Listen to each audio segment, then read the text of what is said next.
Mana biz hozir Qarshga ekilgan ekin maydonidamiz. Ekin maydonining umumiy chegarasi mana bu ekilgan telekzordan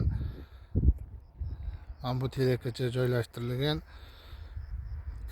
kartoshkamiz. Mana kartoshkamiz unib chiqqan, gullash arafasida turibdi. Mana sug'orish ishlari olib borilmoqda. Mana bu qolgan qismi, yana bu chegarasi ham mana bu telekzorgacha joylashgan bo'lib, uning mana endi unib chiqish arafasida turibdi.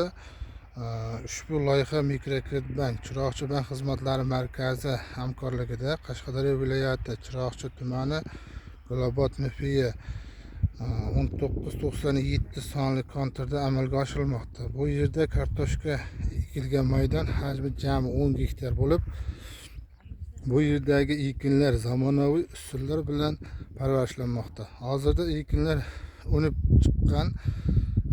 chiqqan ekilgan joylari ham bor. Ekilgan yetishtirish 100 kun davomida yetishtiriladi. Yetishtirish jarayonida sug'oriladi, tabiiy va mineral o'g'itlar bilan oziqlantiriladi. Va mana bugun hozirgi holatda mana sug'orish ishlari olib borilyapti. Kartoshkamizda har xil mineral o'g'itlar bilan boyitilgan suvlarda amalga oshirilyapti.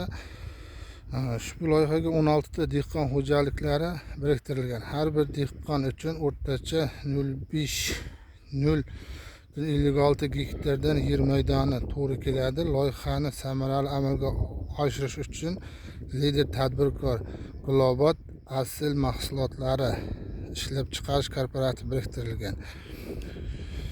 Ushbu loyiha bo'yicha har bir gektardan 18 tonna, jami 180 tonna hosil olish rejalashtirilgan. Mazkur ekin yig'ishtirib olingandan so'ng ikkinchi ekinga ham yuqori daromadli ekin turini ekish orqali yer egalarining daromadlari yanada oshirib boriladi.